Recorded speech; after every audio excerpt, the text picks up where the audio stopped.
ओम नमो भगवते वासुदेवाय। ओम नमो भगवते वासुदेवाय। ओम नमो भगवते वासुदेवाय।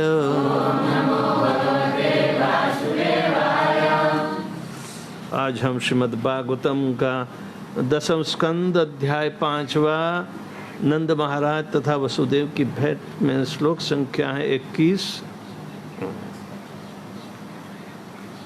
तम तम नट तमु तम दृष्ट्वा सहस उत्थाय देह प्राणम इवागतं प्रीतः प्रियतमं दोर्भ्यां सस्वज्ये प्रेम विभल त्रं दृष्ट्वा सहसोत्थाय देह प्राणमिवागतं प्रीतः प्रियतमं दौर्भ्यां सस्वज्ये प्रेम विह्वलः तं दृष्ट्वा सहसोत्थाय देह प्राणमिवागतं प्रीतः प्रियतमं दौर्भ्यां स्वस्वज्ये प्रेम विह्वलः तं दृष्ट्वा सहसोत्थाय देह प्राणमिवागतं प्रीतः प्रियतमं दौर्भ्यां स्वस्वज्ये प्रेम विह्वलः तं दृष्ट्वा सहसोत्थाय देह प्राणमिवागतं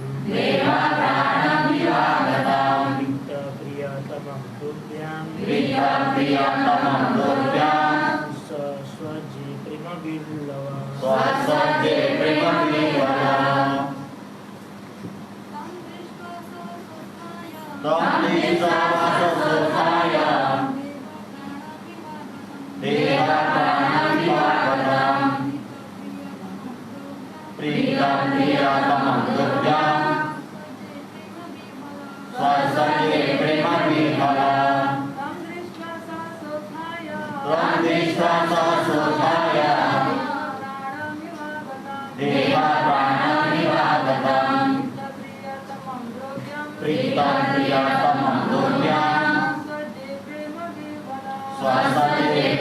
विह्वलः तम उसको वसुदेव को दृष्टवा देखकर सहसा अचानक उत्थाय उठकर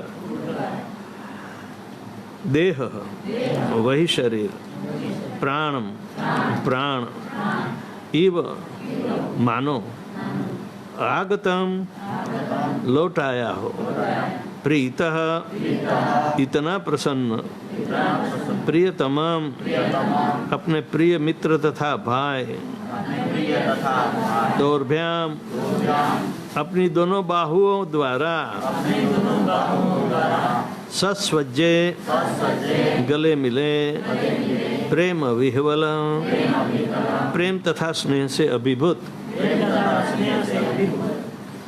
अनुवाद और तात्पर्य से श्रीमद् श्री भक्तिवेदांत स्वामी श्रील प्रभुपाद के द्वारा। जय श्रील प्रभुपाद। जब नंद महाराज ने सुना कि वसुदेव आए हैं तो वे प्रेम तथा स्नेह से अभिभूत हो उठे और इतने प्रसन्न हुए मानो उन्हें पुनः जीवन पा लिया हो। वसुदेव को अचानक उपस्थित देखकर वे उठ खड़े हुए और अपनी दोनों भुजाओं में से लेकर गले लगा लिया। नंद महाराज वसुदेव से बड़े थे, इसलिए उन्होंने वसुदेव को गले लगाया और वसुदेव ने उन्होंने नमस्कार किया। वसुदेव ने नमस्कार किया और जब बड़े हैं तो उन्होंने नंद महाराज ने वसुदेव को गले लगाया। ओम अज्ञानतिमिरान्धस्य ज्ञानाञ्जनशलाकया चक्षुर्मिलितं येन तस्मै श्रीगुरुवे नमः। श्रीचैतन्यमनोभीष्टं स्थापितं येन भूतले स्वयं रूपकदा मह्यं ददाति स्वपदान्तिकं वन्देऽहं श्रीगुरो श्रीयुतापदकमलं श्रीरूपं साग्रजातं तं सजीवं साद्वैतं सावधूतं परिजनसहितं कृष्णचैतन्यदेवं श्रीराधाकृष्णपादान् सगणा ललिता श्रीविशाखान्वितांश्च। हे कृष्ण करुणा सिन्धो दीनबन्धो जगत्पते गोपेश गोपिकान्त राधाकान्त नमस्तुते। तप्त कांचन गौरांगे राधे वृंदावनेश्वरी वृषभानुसुते देवी प्रणमामि श्रीहरिप्रिये। वाञ्छाकल्पतरुभ्यश्च कृपा सिन्धुभ्येव च पतितानां पावनेभ्यो वैष्णवेभ्यो नमो नमः। नमः विष्णुपादाय कृष्णप्रेष्ठाय भूतले श्रीमते भक्तिवेदान्त स्वामिन्निति नामिने। नमस्ते सारस्वते देवे गौरवाणी प्रचारिणे निर्विशेष शून्यवादी पाश्चात्य देशतारिणे। जय श्री कृष्ण चैतन्य प्रभु नित्यानंद श्री अद्वैत गदाधर श्रीवासादि गौर भक्त वृंद। हरे कृष्णा कृष्णा कृष्णा हरे हरे हरे राम राम राम हरे हरे। ततः आरभ्य ससो तम दृष्ट्वा सहसोत्थाय देह प्राणम इवागतम प्रीतः प्रियतमं दौर्भ्याम स्वसज्जे प्रेम विह्वल। जब नंद महाराज ने सुना कि वसुदेव आए हैं तो वे प्रेम तथा स्नेह से अभिभूत हो गए, हो उठे और इतने प्रसन्न हुए मानो उन्हें पुनः जीवन या पा लिया हो। वसुदेव को अचानक उपस्थित देखकर वे उठ खड़े और उन्होंने अपनी दोनों भुजाओं में से लेकर गले लगा दिया।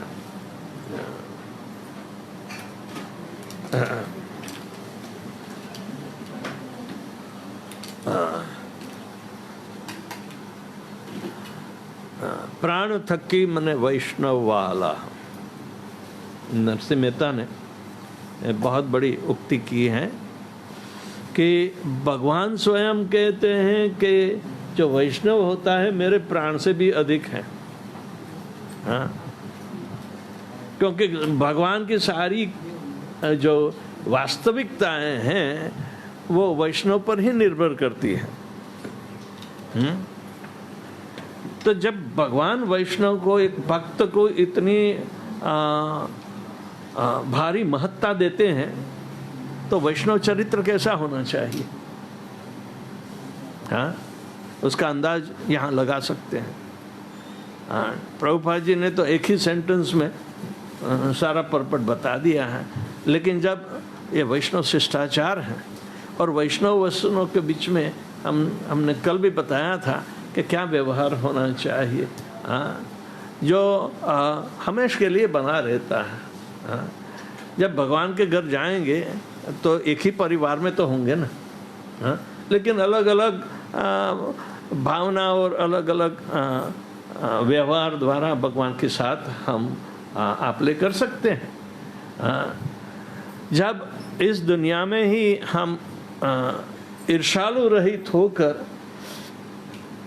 एक भक्त दूसरे भक्त के साथ भक्ति में जुड़ा रहता है तभी ही भगवान की प्राप्ति होती है। इदम तु ते गुह्यतमं प्रवक्ष्यामि अनसूयवे। भगवान 9वें अध्याय में अर्जुन कहते, हे अर्जुन, मैं तुझे मेरी भक्ति का अति गुह्य ज्ञान इसीलिए कहता हूं कि तू मेरा ईर्ष्यालु नहीं है। जब भगवान का ईर्ष्यालु नहीं है तो अन्य भक्तों का भी कैसे ईर्ष्यालु रह सकता है। यदि भक्तों में यदि कुछ कंपटीशन होती है कि कौन ज्यादा सेवा करे, वो ईर्ष्या का कारण नहीं बनता। जबकि दूसरे भक्त को देखकर हम ज़्यादा उत्साहित हो सकते हैं, लेकिन नासीपास होना तो ईर्ष्या का कारण होता है। यदि कोई आगे बढ़ जाता है हमारे में से कोई, हाँ, शक्यता तो सब है, क्योंकि भगवान गुरु किस पर कृपा करते हैं, कृपा तो एक सरीख ही होती है, लेकिन कौन अपना लेता है? जिसके छिद्र ज्यादा होते हैं तो उठा नहीं पाते, हाँ, लेकिन कृपा तो सर्वत्र बसती है।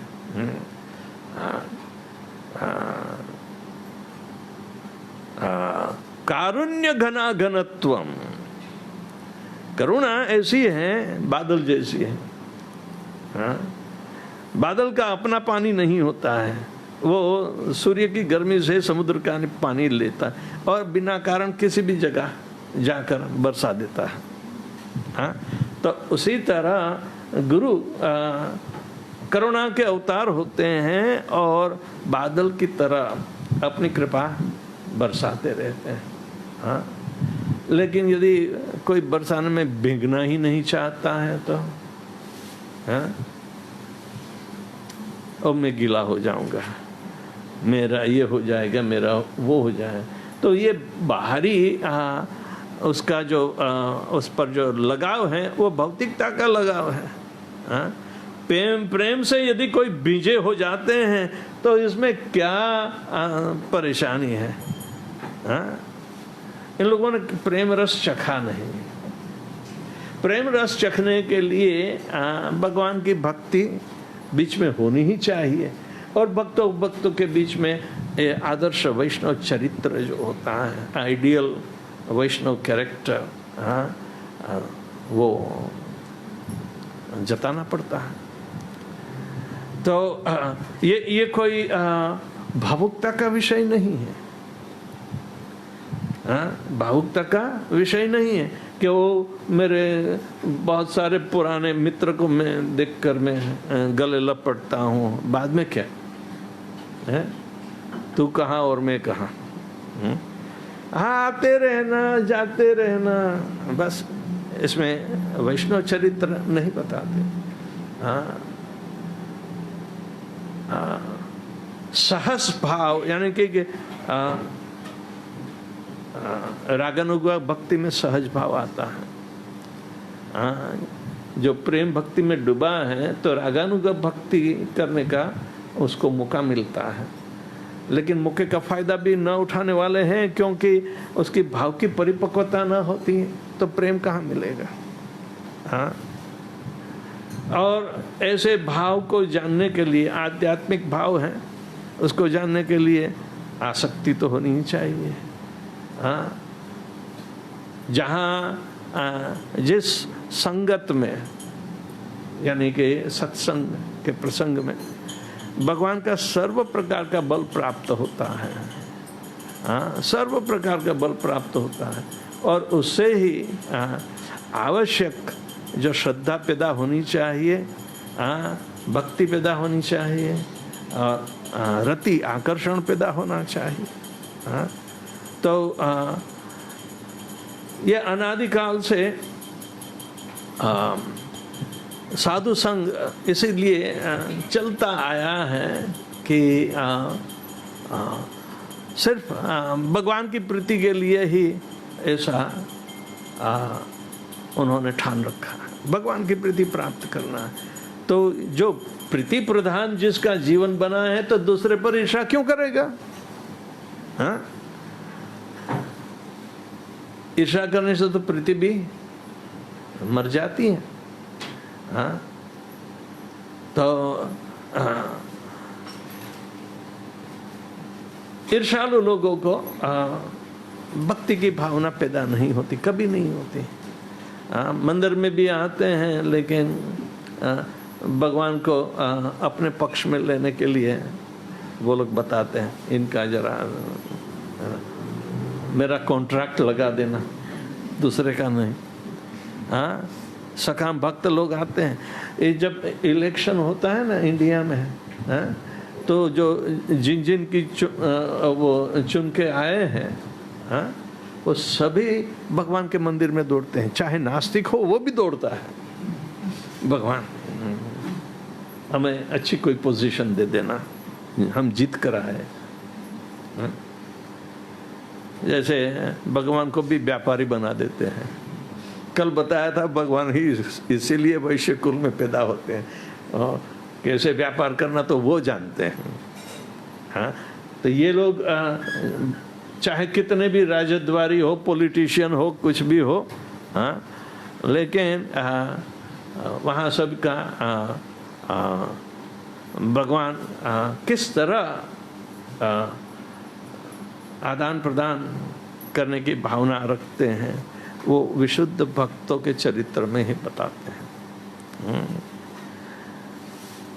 कल बताया था कि नंद महाराज और वसुदेव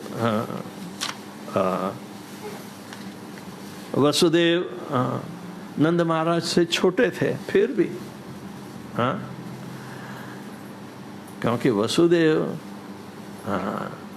विशुद्ध भक्त थे, विशुद्ध सत्व की स्थिति पर थे। चाहे जेल में हो या कंस के राज दरबार में भी क्यों ना हो, सत्वम विशुद्धम वसुदेव शब्दितम। वसुदेव स्थिति है। हाँ, हमारी स्थिति अभी तक वसुदेव स्थिति नहीं बनी है, और उतावली भी नहीं करना। हाँ, जो जिनका परिचय, भगवान का परिचय सर्वव्यापी परमात्मा के रूप में होता है, क्योंकि उसने अपने हृदय में ही परमात्मा के दर्शन कर दिए हैं, और हृदय में दर्शन करने का एक ही मात्र उपाय बताया है। क्या? विद्यते हृदय ग्रंथि छिन्द्यन्ति सर्व संशया क्षीयन्ते चास्य कर्माणि दृष्ट एवात्मनीश्वरे। आत्मा परमात्मा एक दूसरे के आमने सामने आते हैं। हाँ, तब क्या वसुदेव और नंद महाराज की तरह गले बैठते हैं क्या? नहीं, सिर्फ दर्शन ही होते हैं। तब आत्मा को समझ में आता है कि मेरा अस्तित्व परमात्मा के कारण है। परमात्मा आपका ही अंश, यानी कि आप ही ने मेरे रूप में विस्तार किया है, लेकिन मैं परमात्मा नहीं बन जाऊंगा। आपने मुझे उत्तेजित किया है आपकी शक्ति के द्वारा।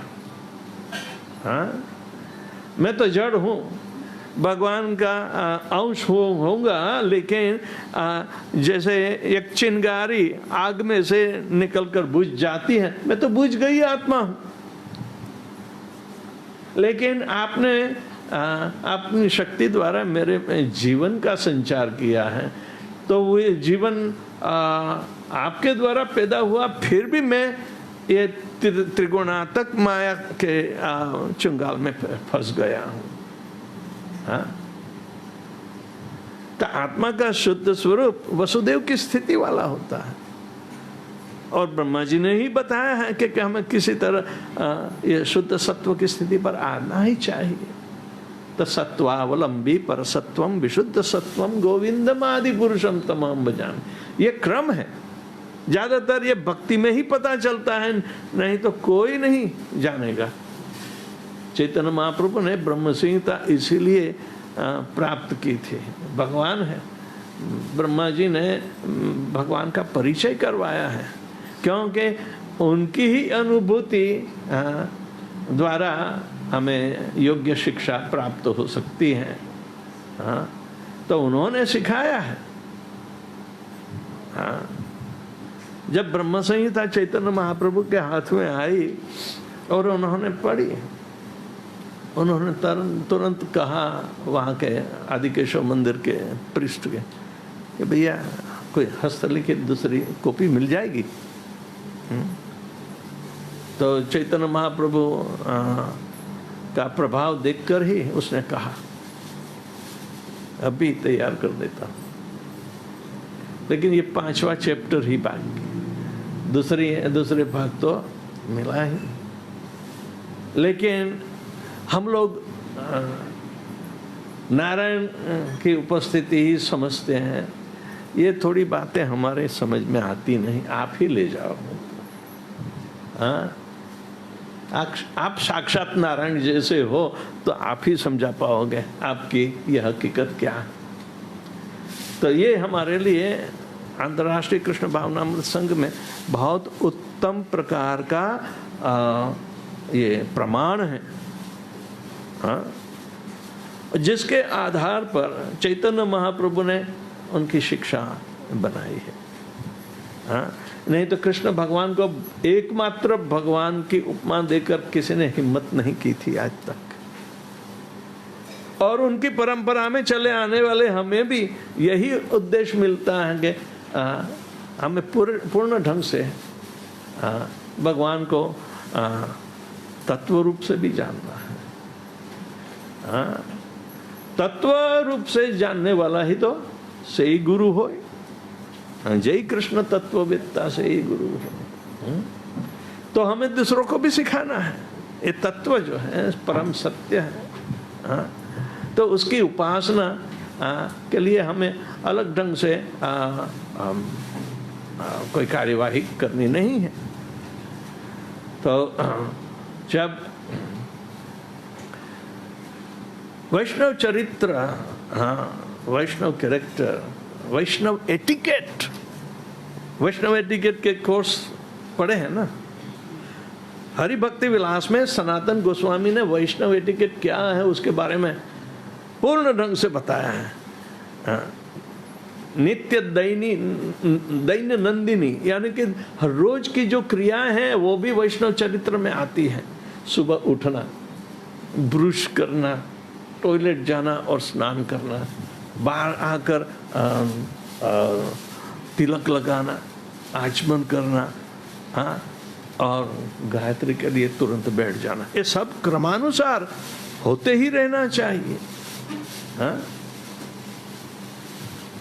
ऐसा नहीं कि वो इतनी जल्दी हो गई गायत्री नहीं करूँ, बाहर जॉब में जाना है ना, तो फटाफट हाथ डाल के कर लेते हैं और खाया न खाए नहीं तो साथ में ले जाते हैं।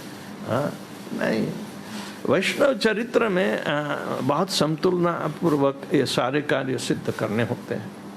हाँ, कि चाहे हम बाहर काम करते हैं कि नहीं, फिर भी समय का जो बंटवारा है वो ठीक ढंग से करने के सीखना चाहिए। हाँ, किसी को कोई परेशानी है तो देखा जाएगा। हाँ, लोग तो कहते हैं कि हमने ब्राह्मण दीक्षा ले ली है पर बाहर काम करते हैं। महाराज जी आप तो कहते हैं कि 3 बार स्नान करना, लेकिन जॉब पर कौन स्नान कर सकता है? पानी तो मिलता है कि नहीं, मंत्र स्नान कर लो, और लेकिन गायत्री करना नहीं तो बहाना मत निकालना। जॉब पर कैसे गायत्री करें? अरे क्यों, कॉफी ब्रेक नहीं मिलती है, लंच ब्रेक मिलता है, तब गायत्री करो।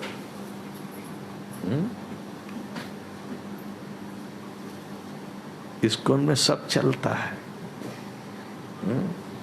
एवरीथिंग गोज इन इस्कॉन, यानी कि यदि पूर्ण रूप से यानी कि फुल टाइम डिवोटी नहीं है तो पार्ट टाइम डिवोटी को भी यदि दीक्षा मिली है तो हमें हमारी जिम्मेदारी तो अदा करनी चाहिए। पर लेकिन सनातन गोस्वामी कहते हैं कि ये तो सारा वैष्णव चरित्र है। विष्णु आराध्यते पंथा इति वैष्णव, ये हर एक पल पर भी हमें भगवान विष्णु की आराधना इसमें हो जाती है। हाँ, तिलक करोगे तो चुपचाप कर लोगे कि मंत्र बोलोगे?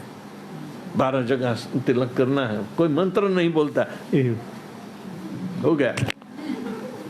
लेकिन ओम केशवाय नहीं बोलते, ओम नारायणाय नहीं बोलते, माधवाय नहीं बोलते, गोविंदाय नहीं बोलते। हाँ, बोलना है। आचमन करते भी कोई मंत्र नहीं बोलता,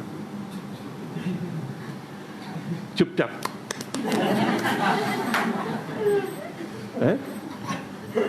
ये ठीक नहीं। मंत्र बोलने में क्या भार पड़ता है कोई? बहुत बड़ी जैसे कि जिम्मेदारी आ गई है। अरे भगवान का नाम याद है और 12 जगह पे अलग अलग नाम है तो क्या कुछ का कोई महत्व तो होना ही चाहिए।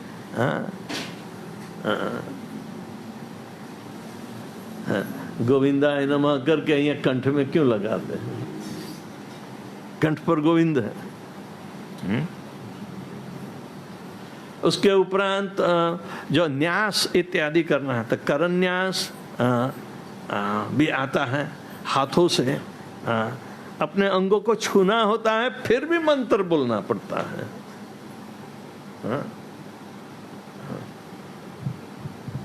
श्रीधराय न ऋषिकेशाय नमः, अंगूठे पर। तो ये अपने शरीर के अंगों पर हम आसक्ति न रखें, क्योंकि वहाँ श्रीधर बैठे हैं।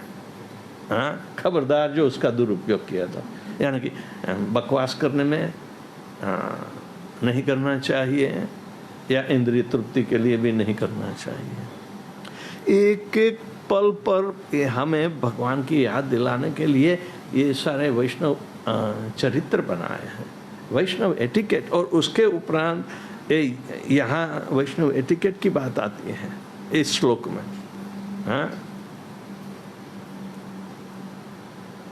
यदि कोई छोटा वैष्णव है तो बड़ा वैष्णव तो गले ही लगाएगा ना, लेकिन छोटा वैष्णव ने सादर नमस्कार किया, वसुदेव ने प्रणाम किए, क्योंकि नंद महाराज बड़े हैं।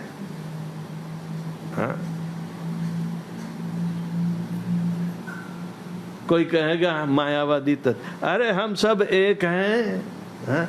आपने भी दीक्षा ली, मैंने भी दीक्षा, हमने दोनों ने शास्त्र में ही तो दीक्षा ली, इसलिए हम बराबर हैं। लेकिन वय के अनुसार, यानी कि आयुष्य के अनुसार भी ये मान्यता के बड़े को प्रणाम करो, समन्वय को गले बैठो। कृष्ण भगवान ने महाभारत में आदर्श चरित्र बताया है। जो आदर्शता का हमें भगवान से सीखना है वो सीखना है, और जहाँ इनकी दिव्यता का प्रभाव है ज़्यादा, उसका इमिटेशन हमें नहीं सीखना है।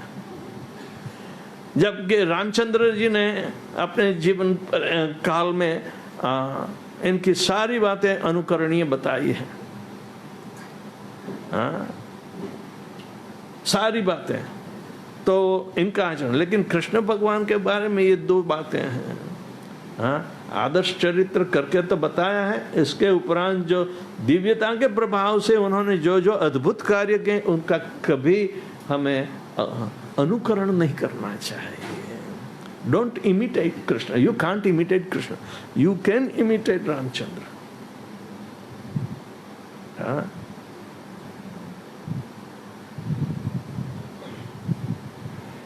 तो वैष्णव चरित्र, भगवान की कृपा कैसे प्राप्त होती है, उसके उपलक्ष्य में कल्टीवेट करना चाहिए। तो एक दूसरे से भी वैष्णव चरित्र तो चालू हो ही जाता है। यदि हम मंदिर में वैष्णव चरित्र नहीं बताएंगे तो मंदिर में क्या होगा? फिश मार्केट बन जाएगी।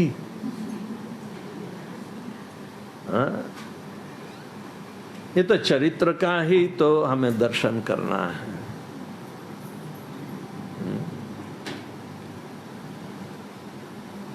चरित्र का अभाव तो यानी कि कैरेक्टर एसेसिनेशन, चरित्र का खून करना, ये तो राक्षसों का स्वभाव है। तो कहाँ जाएंगे वो? कोई गति नहीं बताई है इनकी, यहाँ बहुत अंधकार में गति बताई है, ऊर्ध्व गति तो बिल्कुल नहीं बताई है। यदि अपनी ताकत से ऊर्ध्व गति करते हैं राक्षसों, तो लेकिन भगवान को अवतार लेकर ही उनको गिराना ही होता है। तो ये जो वृत्ति है, पुनः मुश्चिक भव, फिर से चूहा बन जाओ, वो कथा जानते हैं ना? पुनः मुश्चिक भव, तो जिसको जो ये मौका मिला है वैष्णव चरित्र बनाने का, उसको स्टडी करने का या किसी को सिखाने का, तो वैष्णव चरित्र हरि भक्ति विलास में सर्वप्रथम चैप्टर है, सर्वप्रथम चैप्टर है। उसे दैन्य नंदिनी दिन की सारी जो लिस्टिंग है उसके अनुसार अपना चरित्र का प्रगटीकरण करना होता है, दर्शन कराना होता है कि वैष्णव क्या होता है। तब हम दूसरे वैष्णव की कीमत क्या है वो हम जान पाएंगे। वैष्णव में तो भेदभाव तो करते ही नहीं, फिर भी जहाँ तक आदर सत्कार का भाव है तो ये चरित्र अनुरूप है, अनुकूल है।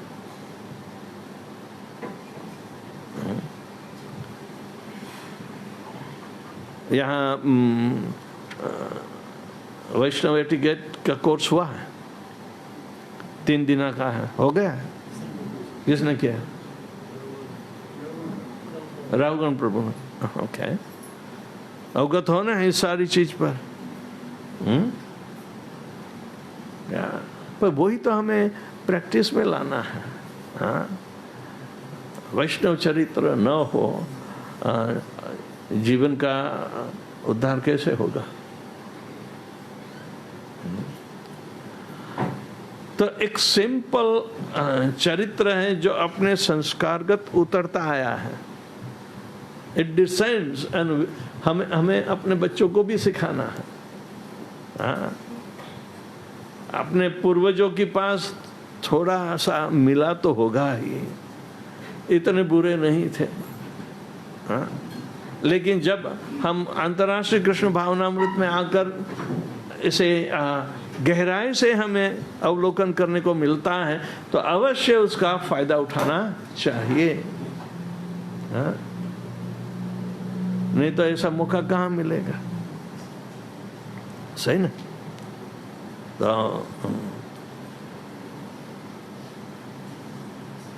यदि चलो आप भगवान के पिता बन गए तो आपका अहंकार की सीमा कहाँ होगी?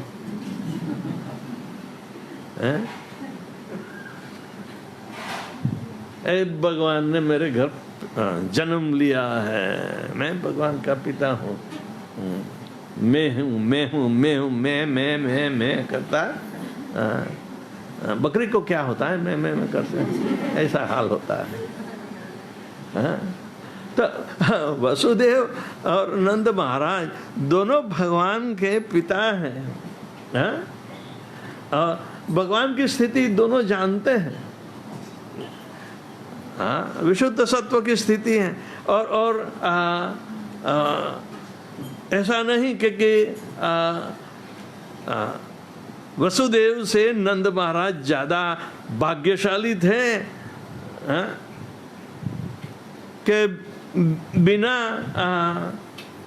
बुलाए घर भगवान इनके घर आ गए, ऐसा नहीं है।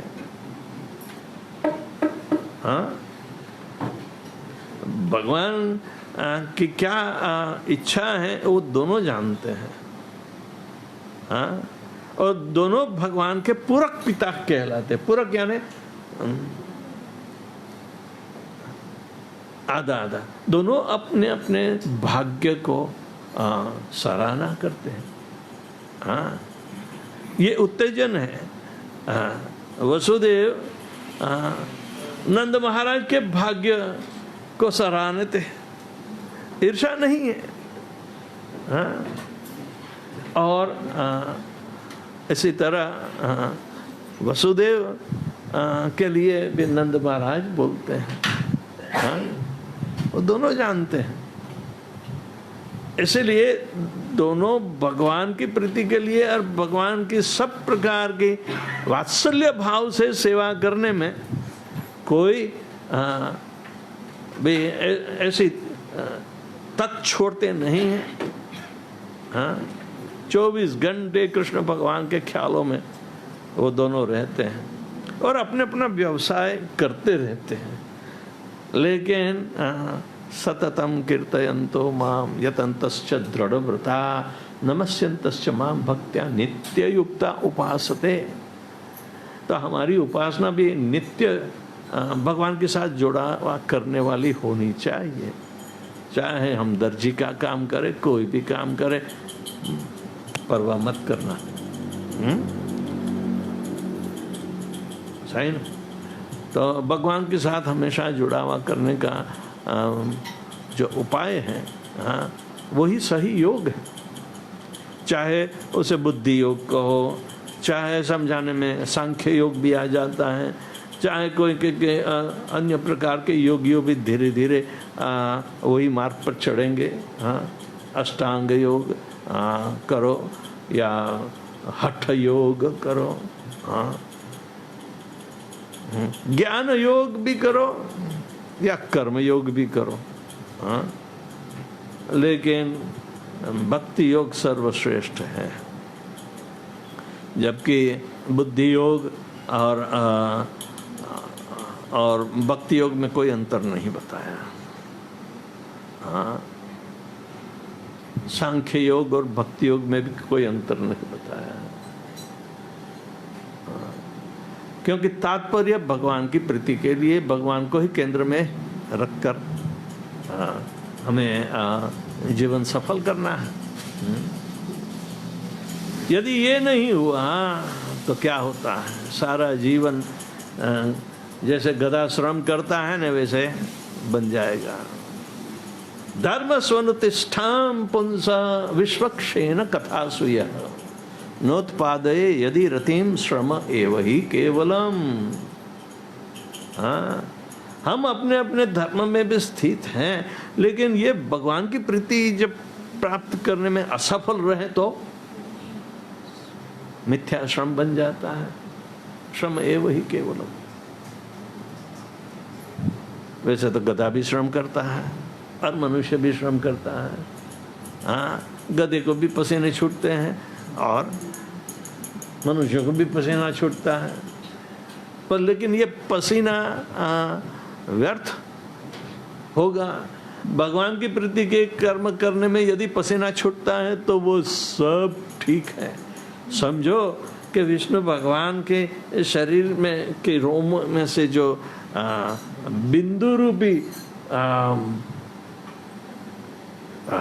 यूनिवर्स ब्रह्मांड निकलते हैं, जैसे बूंद निकलती है ना, बूंदे बन जाती है ना, उसी तरह भगवान विष्णु के शरीर में सारे ब्रह्मांड पैदा होते हैं।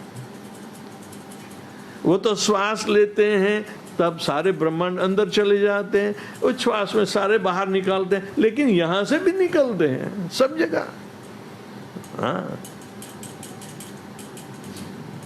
निद्राम अनंत स रोमकूप, रोमकूप रोम बिल जालेशु, ये ब्रह्म संहिता में ब्रह्मा जी ने बहुत बढ़िया ढंग से बताया है।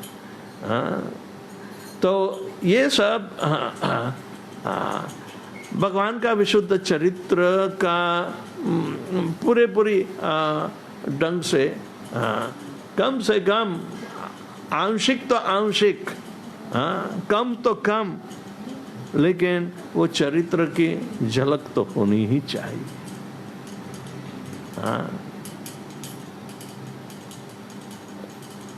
ये यदि कोई विनम्र हो तो ऐसा चरित्र बन सकता है, न हो तो गया काम से।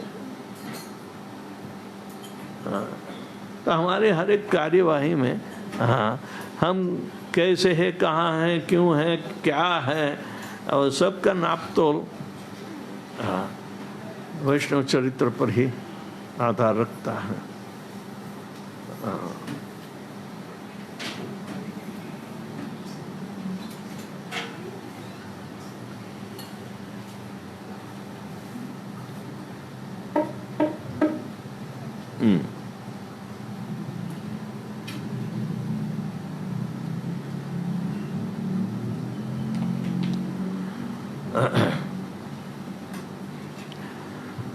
ऐसे चरित्र को विकसित करने के लिए उत्साह की जरूर है। हाँ, जो हमेशा उत्साहित होता है तो चाहे कोई भी स्थिति में क्या भी कौन सा भी काम कर रहा हो, लेकिन वैष्णव को देखकर वो वही उत्साह उसके मिलन में बताता है। हाँ, जिस भगत के हृदय में धैर्य का वास नहीं है तो उसके लिए उत्साह भी नहीं होता। हाँ, उत्साहात निश्चयात धैर्यात तत्कर्म प्रवर्तनात् असंग त्यागो सतो वृत्ति षड्भिर भक्तिर प्रसिद्धति। हाँ हाँ, उत्साहित होना, एक वैष्णव को देखकर ही उत्साहित होना। हाँ, देखने मात्र से। क्यों? ये साधु संघ है। साधु संघ में तो लव मात्र साधु संघ सर्व सिद्धि हुई बताया।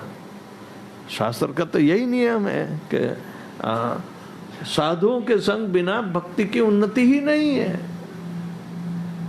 हाँ, यानी कि साधु संग अपना जीवन बन जाता है। हाँ, जिस जीवन में साधु संग नहीं है तो काफी दुख अनुभवते हैं। कोरोना में साधु संग नहीं है तो एक दूसरे का साधु संग तो किया होगा ना। हाँ, लेकिन वो समझ कैसे आएगी? वैष्णव चरित्र जितनी मात्रा में हमने ग्रहण किया है उतनी ही मात्रा में हम उसका अनुभव कर सकते हैं। हाँ, कृष्ण भगवान बहुत चालाक है। वो कहते ये यथा माम प्रपद्यन्ते तांस तथैव भजाम्यहम् मम वर्तमानो वर्तन्ते मनुष्या पार्थ सर्वश। हाँ, भगवान ने सारा प्लान बना रखा है, उसके प्लान में कोई दखल नहीं कर सकता। हिरण्यकशिपु ने दखल की, उसकी क्या हालत हुई आप जानते हो। हाँ, हिरण्याक्ष ने बेदखल की, आप जानते हो क्या हालत हो गई। भगवान के प्लान में कोई दखलगिरी नहीं कर सकता। हम भगवान के प्लान अनुसार चले।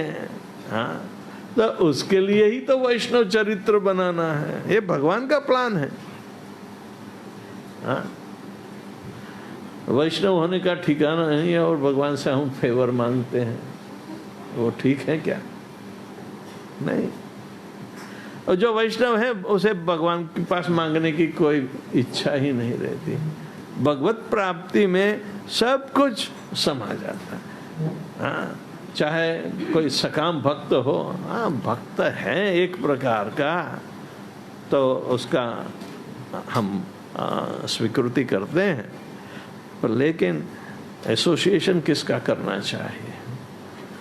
ऐसे भक्त जिससे हम प्रेरणा मिले, उत्साहित होकर हमारी भक्ति भी आगे बढ़े।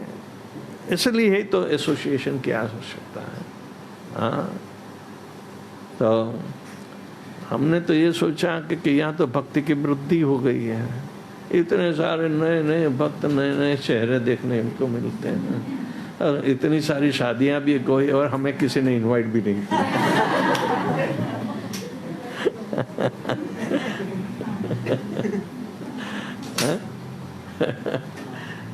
या होता है तो फिर भी क्या आशीर्वाद दे देते, जूम पर तो आ सकते थे, नहीं तो फिर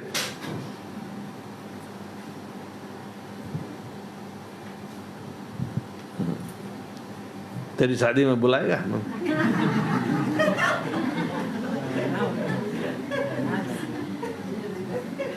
हाँ बोल।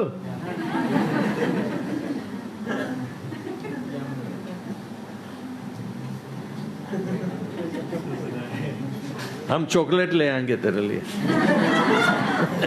देखो हंसा, ठीक है ना? हैप्पी बर्थडे कब आ रही तेरी?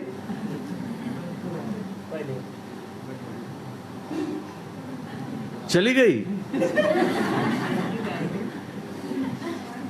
दोबारा आ जाएगी, है ना? अच्छा, तो किसी को कोई प्रश्न है? महाराज, हाँ जी। बिना दीक्षा भगवत धाम प्राप्त हो सकता है? हैं? किसी कहाँ खड़े हो पता है?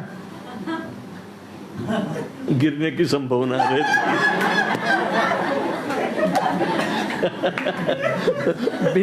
बिना दीक्षा गिरने की ही संभावना बनी रहती।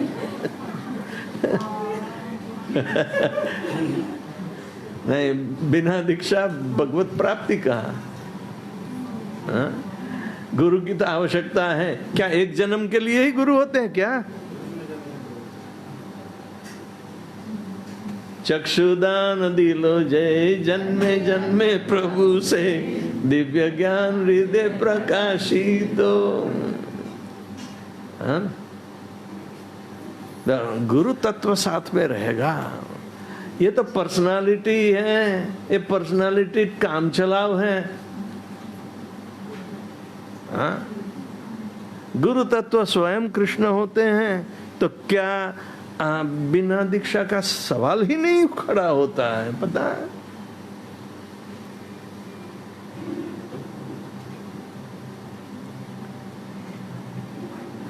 ये सारे जन समाज में सभी दीक्षित हैं, सबको भगवत प्राप्ति हो जाएगी? नहीं, कैसे होगा?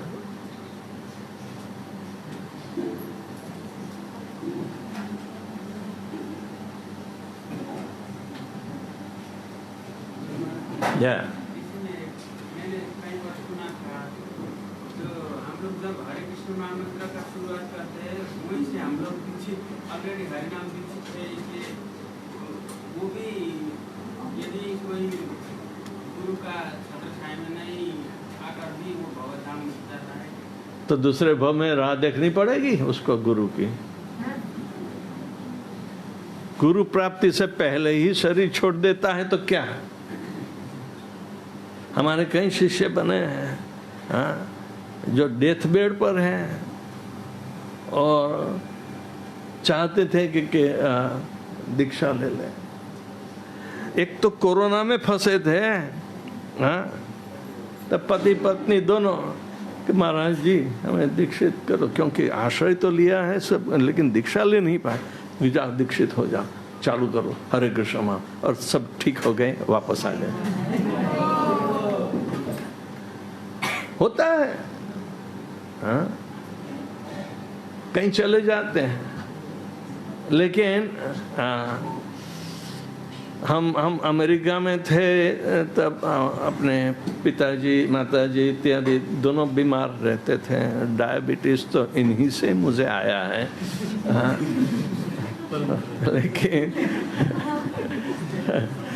तो एक बार हमारी माताजी को ऑपरेशन हुआ था, वही हॉस्पिटल में एक सत्य साई बाबा का मानने वाला अपना हिंदू पंजाबी था, तो वो उसी हॉस्पिटल में भर्ती हुआ था। खुद डॉक्टर था और लहू के कैंसर का डॉक्टर था, ऑन्कोलॉजिस्ट था। हाँ, हमारे पिताजी जब चले गए तब मैंने 13 दिन भगवत गीता का क्लास दिया था, और ये सभी सत्य साई बाबा वाले सुनने आते थे। छोटा सा ग्रुप था, तो फिर भी आते थे। हमने बराबर धड़काया था उसे। 13 दिन हमने लगातार क्लास दिए हैं, क्योंकि रोना धोना तो अलाउड है ही नहीं अपने यहाँ। मैं न तो किसी को रोने देता हूँ, यदि रोना तो बाहर जा, यूँ ही कहता हूँ। तो जब हम क्लास देते थे वो था, तो जब वो बीमार पड़ा, आई थिंक दूसरे ही साल में, तो हम उसको देखने गए थे। हमारी माताजी भी उस समय भर्ती थी। तो महाराज जी क्या आप हरे कृष्ण महामंत्र करो। को ठीक है, तेरी अकल ठिकाना है, चलो। मैंने 2 माला की सबके साथ। मैंने बोला बोलो। हाँ, उसने की, दूसरे दिन चला गया, दूसरे दिन चला गया, तो उन्नति तो होगी। हाँ, भक्ति की ओर समझ आ गई और भगवान नाम का आश्रय लेकर वो पुनः उसके मौका मिल जाएगा। ये अज्ञात सुकृति कहलाती है, अज्ञात भक्त्योन्मुखी सुकृति। ये कोई फालतू सुकृति नहीं है। हाँ, वो भी करते रहने से फायदा होता है, लेकिन भगवत धाम सीधे नहीं जा सकते। हाँ, वो तो पूर्णतया शरणागत होना होता है। हाँ, अरे गुरु ना होते तो क्या कौन इंट्रोड्यूस करवाएगा भगवान से? जरा बोलो तो सही। हाँ, कौन इंट्रोड्यूस करवाएगा? कौन रेकमेंड करेगा? हम तो यहाँ अभी से दीक्षा के लिए भी रिकमेंडेशन मांगते हैं, तो फिर गुरु की जिम्मेदारी होती है इंट्रोड्यूस करवाना। देखो, स्वयं भगवान अपने ही अंश को इंट्रोड्यूस कराते हैं, ये ऑटोमेटिक है। जो तत्व है कृष्ण भगवान ही गुरु के रूप में होते हैं। गुरु को माध्यम इसका ट्रांसपेरेंट होना चाहिए, पारदर्शी, प्रामाणिक, बोनाफाइड। हाँ, इतनी आवश्यकता है, परंपरागत। हाँ, ये सारे गुरु के क्वालिफिकेशन होते हैं। हाँ, तो वो तो एक माध्यम बनता है। हाँ, लेकिन हम वाणी किसकी बोलते हैं? कृष्ण भगवान की। प्रभुपाद जी की। प्रभुपाद जी किसकी बोलते हैं? तो कृष्ण भगवान की। तो कहने का मतलब है गुरु तत्व क्या है? कृष्ण भगवान स्वयं। लेकिन हमें अपना मन, बुद्धि, अहंकार इसको ट्रांसपेरेंट बनाने की आवश्यकता है, पारदर्शिता। अन्याभिलाषिता शून्यम ज्ञान कर्मा धनावृतम आनुकूल्येन कृष्णानुशीलनम भक्तिरुत्तम। उत्तम भक्ति करने वाला गुरु बन सकता है क्या? नहीं। तो फिर तो कभी भी ऐसा नहीं कि बिना गुरु। लोग तो जानते नहीं, पर्सनालिटी के कल्ट को गुरु मानते हैं। माई गुरु इज हायर देन योर गुरु, और माई गुरु is a GBC and your Guru is nobody.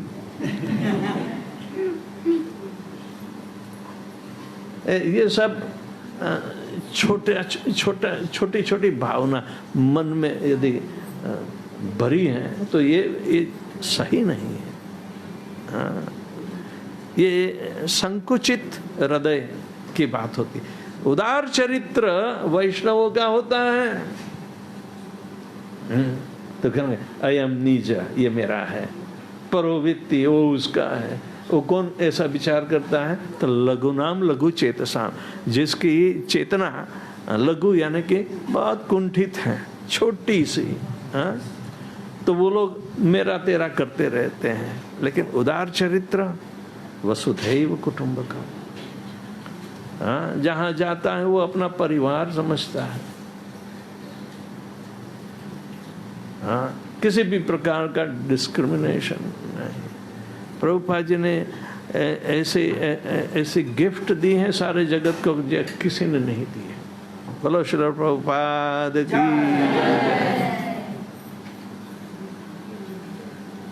और कोई प्रश्न नहीं है? तो ठीक है, भूख लगी होगी ना। जय हरे कृष्णा।